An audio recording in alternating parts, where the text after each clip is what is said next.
Rocks, pebbles, sand. You've all heard the analogy. In any business or in all of our lives, we all have rocks, right? So we all start with a jar, right? Assume you have your life is a glass jar each day. That glass jar can only hold so much, right? And in order for us to maximize what's going to fit in that glass jar, we've got to put the rocks in first. Because if we fill it with sand and then we put in pebbles, we're probably not going to fit very many rocks. But if I take that glass jar and I put the rocks in and then I sprinkle in the pebbles and then I let the sand fall in between the cracks, I'm going to fit a lot more than if I start with the sand and start with the pebbles and then add the rocks, right? So for me, I have rocks that are in all of our glasses. We're going to have rocks that are personal and professional, right? Dinner with my kids was the first rock that I put in that jar every single day. And it's still to this day one of the rocks that lives in my jar.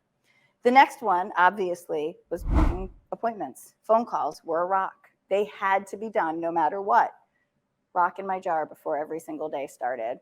Going to the gym is a rock in my jar every single day. Time for showings and appointments is a rock, right? Pebbles, things that I really should do, and I'm going to make time for them as long as the rocks haven't filled that whole jar.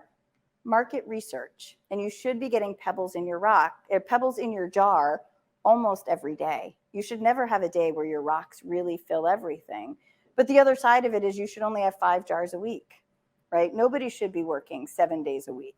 And it's super important that I think we put a lot on ourselves to think that we have to work 7 days a week in this business. I disagree. I think that there's some of us like myself who do it because it literally feeds my soul. But there's other folks where it doesn't feed your soul. And it's super important that one of your rocks is going to fill your entire jar, and that's going to be taking time for you. Taking time to disconnect, whether it's to go to the beach, whether it's to connect with friends or family, or just to sit and do nothing, right? Super important. And it might mean that you need two jars that are just have that one rock in it called self-care. Some of the other stuff, so market research is a really big one. Spending time in my CRM is another pebble that fits in there every single day, right? I have to make sure that my CRM is updated. I don't go to bed if I have any past due leads.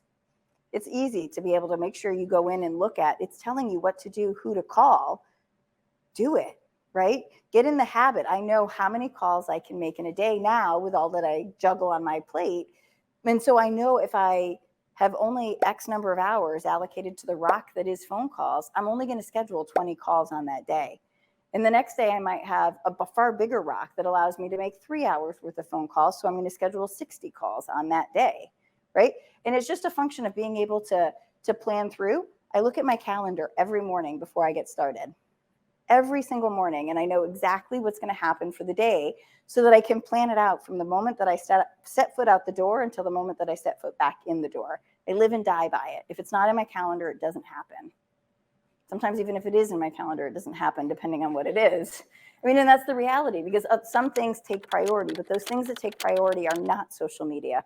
They are not going to the beach. They are the things that are going to move the needle for me personally and professionally. My children, right? If any of my children ever get sick, my daughter, my 17-year-old has really bad scoliosis.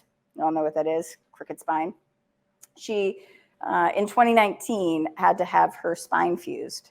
And she's fused from T2 to T12 with 2 metal rods, took out every disc, took bone from her hip, ground it up, and put it back into her spaces where her discs were. And I was blessed. Real estate gave me the blessing that I wasn't dependent upon insurance to be able to fund the procedure that I felt was going to be in the best interest of my daughter. We were able to visit professionals across the country and determine which procedure we felt was going to be the best for our daughter. 2, I took 3 months off. When my daughter had surgery and was in the ICU, I didn't pick up my phone. I didn't open a computer. I got to be 110% present with my baby. When she was out of school for 3 months, I was able to be home and be her teacher and be there with her and the tutors that were coming in to tutor her because my priority is my baby, right? And that's a gift that I wouldn't have gotten if not for real estate and not for all of the commitment and determination that went up to 2016 to 2019.